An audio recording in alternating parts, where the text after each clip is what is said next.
Эфир Абхазского телевидения продолжается. Вы смотрите информационный выпуск Амшикшара. Здравствуйте. Сегодня в выпуске. Абхазия переходит к круглогодичному туризму. Итоги экономического форума в Сухуми.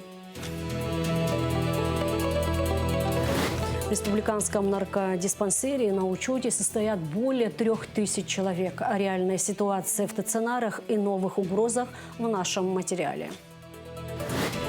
Топливо вновь подорожало. С чем связан рост цен? Комментарий министра энергетики.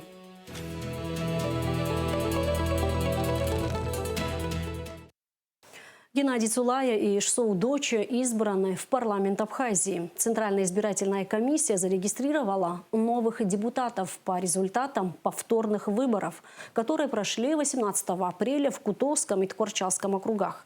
Геннадий Цулая набрал 100% голосов из числа принявших участие в голосовании. Ишсоу Доча – 98%, сообщили в ЦИК.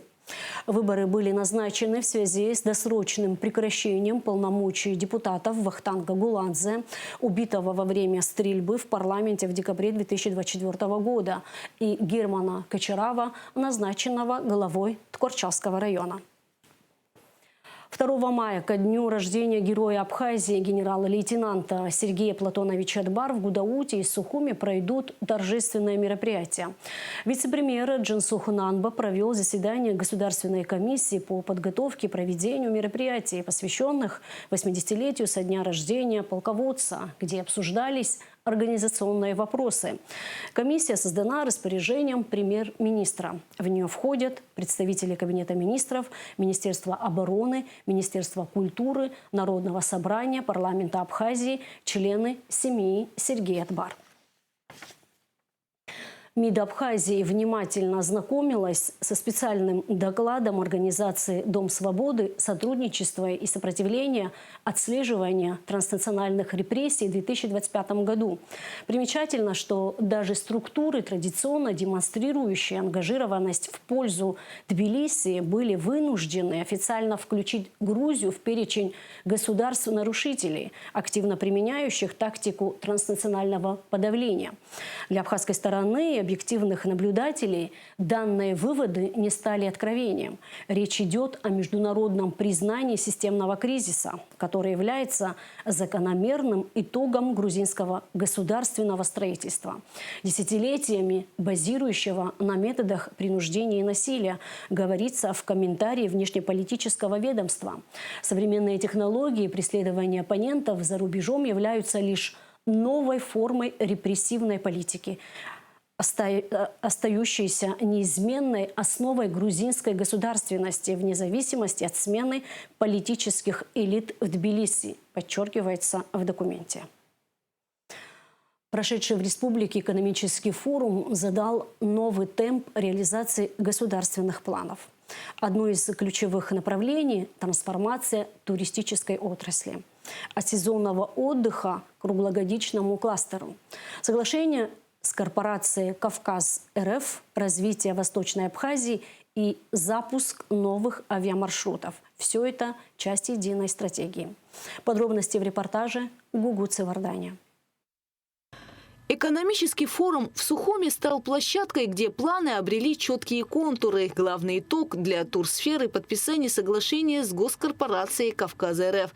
Этот документ не просто протокол о намерениях, а фундамент для создания в республике современных туристических кластеров. «Кавказ РФ», например, если мы их в пример возьмем, то, что они делают, это одни из последних их удачных проектов. Это проект горнолыжного курорта «Мамисон» в Северной Осетии. И, безусловно, нужно отметить их проект «Прикаспийский» в Дагестане. Огромный кластер у Каспийского моря, прямо на берегу, где будут разного рода отели от 4 до 5 звезд. Вот такого рода отели строятся. Там несколько десятков гектаров застраиваться под вот такой туристический кластер. Они создают свободные экономические зоны, и в эти зоны привлекают инвестиции. Когда мы говорим об инвестициях, я хочу здесь оговориться. Это могут быть как наши внутренние инвесторы, так и, безусловно, иностранные.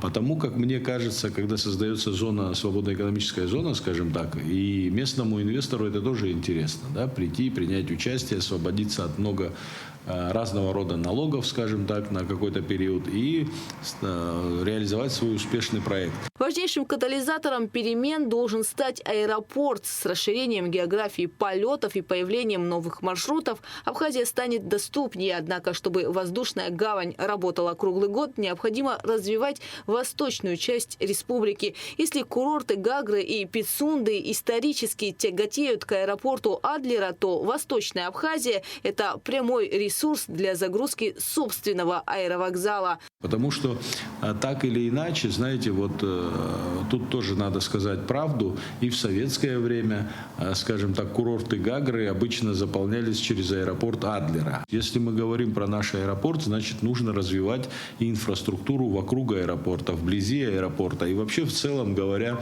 о развитии динамичном всей территории нашей страны, конечно, нужно обращать внимание на восточную часть Абхазии. Ставка на круглогодичный отдых требует новых форматов. Один из них – глэмпинги. На развитие этой отрасли Абхазии выделено 150 миллионов рублей российских субсидий. А порядок отбора участников программы опубликуют уже в ближайшее время. Особая роль в стратегии вне сезона отведена Восточной Абхазии.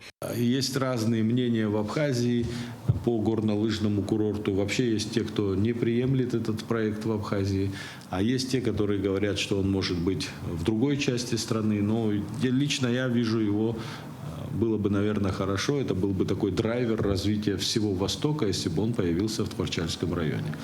Другое дело, посмотрим, какие инвесторы появятся, кто будет это реализовывать, согласятся ли они с нашими инициативами.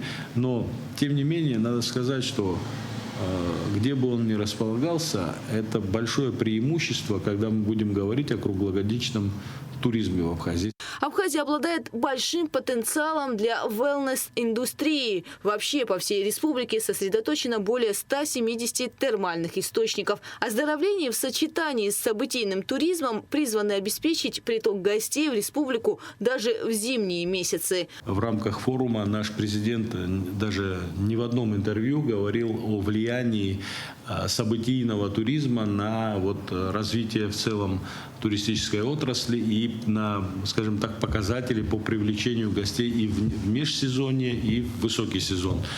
Тут надо отметить, что нами подготовлен событийный календарь мероприятий, мы его уже презентовали.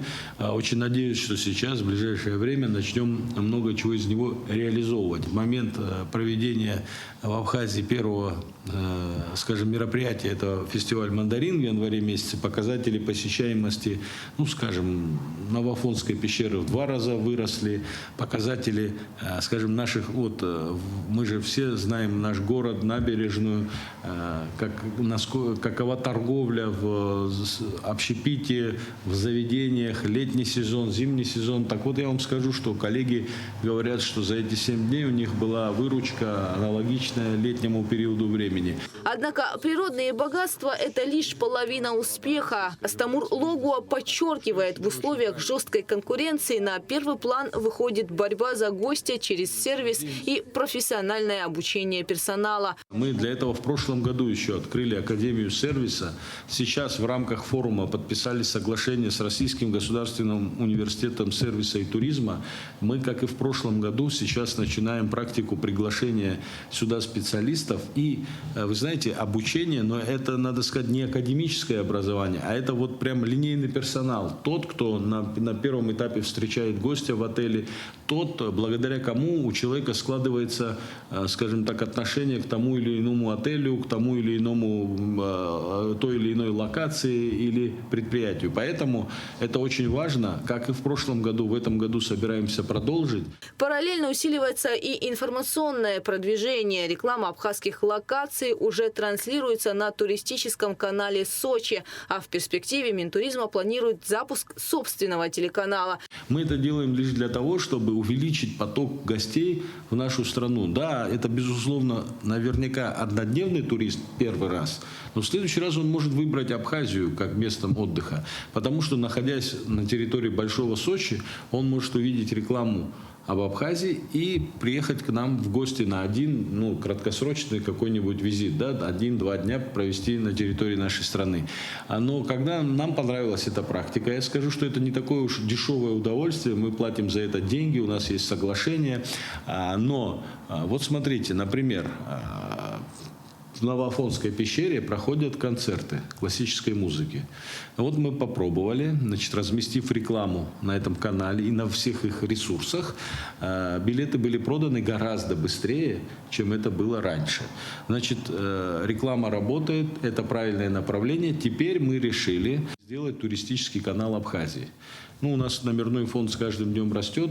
В каждом номере практически есть телевидение спутниковое. И вот там тоже можно будет наблюдать все то, что происходит в туризме Абхазии. Все новые, скажем так, открывающиеся интересные объекты, локации, чтобы даже внутри страны наш турист получал еще больше информации, что он может посмотреть, куда он может съездить и для чего ему посетить Абхазию в следующий раз. Еще одним шагом навстречу путешественникам станет создание сети туристско-информационных центров. Современные ТИЦы планируют установить во всех точках входа – на границе, ЖД-станциях и в аэропорту. Где будет сидеть сотрудник Министерства туризма, который будет рассказывать все то, что интересует туриста, предлагать ему посмотреть нашу страну, познать ее по-новому и подсказать, ответить на любые вопросы, которые интересуют нашего гостя. Тут мы нашли возможность коллаборации, скажем так, с бизнесом абхазским, что я считаю очень правильным. И вообще советую нам всем, найти возможность сотрудничества.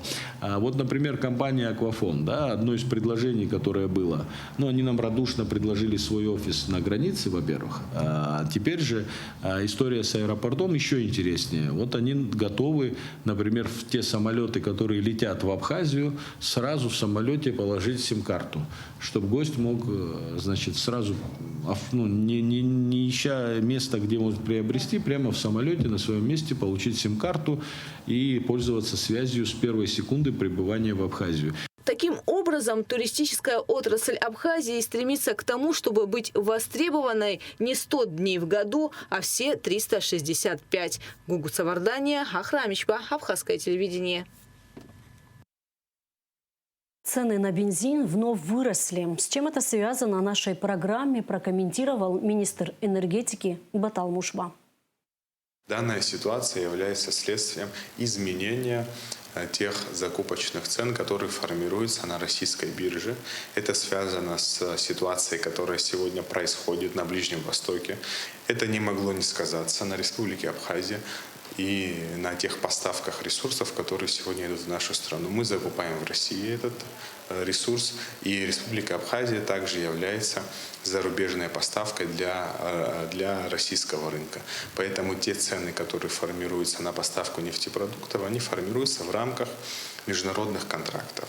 В связи с ростом цен в Российской Федерации также был введен запрет на экспорт бензина для того, чтобы стабилизировать цены и удержать тот рост, который был вызван внешними факторами. Но нужно отметить, что несмотря на то, что был введен запрет на экспорт бензина за рубеж в России, Абхазии он не касается, так как он регулируется особым порядком в рамках наших межгосударственных соглашений. Та цена, которая сегодня сформировалась на заправочных станциях, тоже является результатом регулирования, которое было принято всеми уполномоченными органами. У наших топливных компаний был сформирован запас, так скажем, более недорогого по сравнению с тем, который мы сейчас наблюдаем, ресурса, что позволило нам те недорогие ресурсы смешать с более дорогим ресурсом и обеспечить плавное, нерезкое изменение цен, так как высокие цены на нефтепродукты пока еще сохраняются, и очень сложно на сегодняшний день однозначно дать ответ, когда эти цены начнут спускаться. Естественно, компаниям для приобретения тех же самых объемов уже необходимо больше средств направлять. Поэтому не поднимать цены компании тоже не могут, так как они должны обеспечивать топливным ресурсом. Мы не можем допустить, чтобы в стране возник дефицит, а ресурса необходимо еще больше в преддверии летнего сезона. Естественно, компании вынуждены обеспечивать наш рынок плавным планомерным поднятием цен, чтобы приобретать последующие партии, которые, еще раз отмечу, сегодня стоят намного больше, чем это было в январе-феврале месяце. Данное явление, на наш взгляд, по нашей оценке, является временным. И мы уверены, что когда ситуация на биржевых рынках начнет меняться, цена на нефтепродукты в Республике Абхазия точно так же будет снижаться. В Гагрском районе задержали жителя Гудауты с крупной партией мефедрона. Возбуждено уголовное дело. Наркотическое средство в крупном размере изъято у жителя города Гудаута. Касацкий Юрий Юрьевич, 1992 года рождения, был задержан на посту ГАИ «Холодная речка» в результате проводимых оперативно-профилактических мероприятий сотрудниками уголовного розыска отдела милиции поселка Цандрипш Гагрского районного управления внутренних дел. При личном досмотре у гражданина в правом носке обнаружено изъято наркотическое средство, как установлено экспертами, мефедрон. Решением суда Гагрского района Юрий Касацкий на период предварительного следствия помещен под домашний арест. Расследование в рамках уголовного дела, возбужденного по части 2 статьи 223 Уголовного кодекса Республики Абхазия, проводит следственное отдел управления внутренних дел по Гагрскому району. Наркотики – бич нашего времени. Количество употребляющих наркотические вещества в Абхазии с каждым годом становится больше. Статистика неутешительна. За аналогичный период прошлого года количество пациентов республиканского наркодиспансера было меньше на 100 человек. В основном это зрелые мужчины. Удивительным является то, что стали появляться пациенты, впервые употребляющие наркотики после 40 лет. Шазина Ханагуа продолжит тему. Совершенно разные люди, независимо от пола, возраста, богатые и живущие за чертой бедности, могут попасть в наркотическую зависимость. Но потом все эти истории становятся похожими, как две капли воды. Обманы, потеря друзей и работы, проблемы с законом, болезни, но чаще всего смерть. Иногда всего один прием наркотиков может привести к необратимым последствиям. Научные исследования показали, что в зоне риска может оказаться практически каждый. Ежегодно от последствий употребления наркотиков погибают сотни тысяч человек по всему миру. В республике количество людей, попадающих в поле зрения наркологов, ежегодно растет. Конечно, больше людей с алкоголизмом, меньше с наркоманией. Как бы 1 к 10, скажем так, соотношение. Вот. Больше попадают мужчины, меньше женщины. Но женщины тоже стали попадать и с наркотической зависимостью, и с алкогольной. Только за текущий год, за 4 месяца текущего года вновь взятых на учет с наркоманией около 460 человек где-то. Статистика неутешительная. За аналогичный период прошлого года количество пациентов было меньше на 100 человек. В основном это зрелые мужчины. Удивительным является то, что стали появляться пациенты, впервые употребляющие наркотики после 40 лет. Это нетипично для общей картины, говорит главный нарколог республики Ирма Ануа. Также увеличивается число женщин, злоупотребляющих наркотическими веществами. Все пациенты разных национальностей и возрастов. Особенно такой наркотик, как мефедрон, быстрый наркотик дизайнерский, стала отмечаться тенденция употребления, скажем, этим веществом среди женщин, которые обращались к нам в стационар за помощью. Иногда употребление этого наркотика в дальнейшем переходит в прием других наркотиков, сменяют один наркотик на другой. Разрушается психика человека прежде всего. Очень быстро развивается зависимость. Борьба с этим злом не сводится к краткосрочному курсу стационарного медикаментозного лечения. Лечение заключается именно в длительной реабилитации. До года человек должен находиться в среде изолированной, где проходит реабилитацию, чтобы потом смог уже жить в обществе. В большинстве случаев так. Есть, конечно, исключения. Вот у меня сейчас пациентка наблюдается, которая амбулаторно лечится, приходит на консультации, принимает препараты. Уже 1,5 года она в трезвости, но это очень тяжело. До сих пор она на медикаментах, консультируется постоянно. После мефедроновой зависимости. Страдают от зависимости и подростки. Все начинается с курения марихуаны, аптечных наркотиков, а дальше события развиваются по привычному сценарию. Среди детей в поле зрения врачей не попадало так, чтобы за эти последние годы, чтобы подростки, дети, несовершеннолетние, это все-таки намного редко, крайне редко. Потому что в основном в таком возрасте пробы начинают не с таких тяжелых наркотиков, а больше с курения марихуаны и приема таблетированных форм различных наркотиков. Ну, аптечных наркотиков, так мы их называем. Аптечные препараты, злоупотребление именно ими. В республиканском наркодиспансере на учете состоит более 3000 человек. Лечение проводится как в стационарных, так и в амбулаторных условиях. На базе стационара находится 15 пациентов. Утром 20 апреля поступили еще 3. Шазина Ханагу, Алексея Гухава, Абхазское телевидение. Радоница – день особого церковного поминовения усопших. Название происходит от слова «радость». Это подчеркивает главный смысл дня. Верующие не скорбят о смерти близких, а разделяют с ними пасхальную радость о воскресении Христа и победе жизни над смертью. Дата Радоницы в календаре не зафиксирована. Она меняется каждый год вместе с датой Пасхи. Праздник всегда приходится на вторник второй недели после пасхального воскресения. В этом году Радоница отмечается 21 апреля. 20 апреля уже начинаются богослужения. 21 апреля с утра божественная литургия. На ней также молятся о упокоении усопших.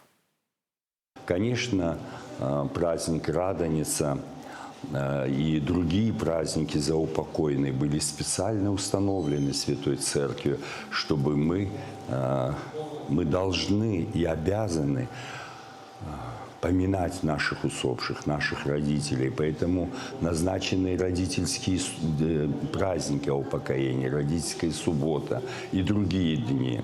Мы поминаем всегда, но именно уже с четверга Страстной недели открыто о упокоении не молятся.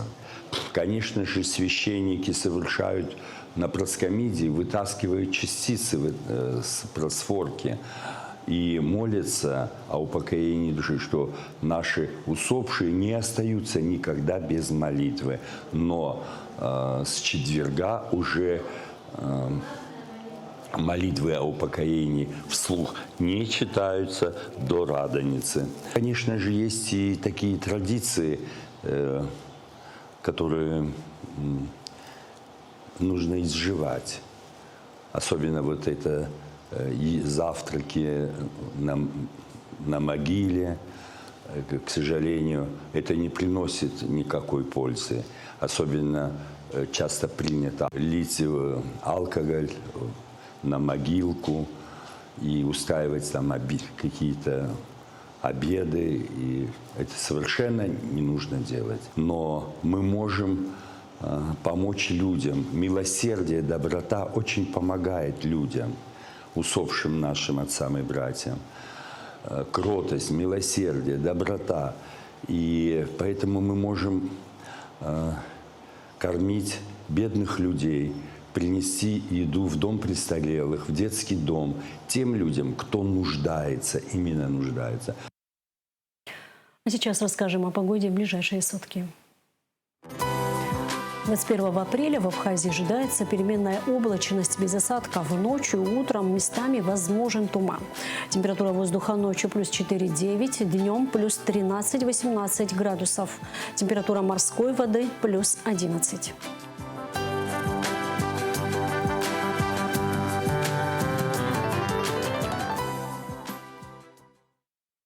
На этом наш выпуск завершен. Всего вам доброго. До встречи в эфире.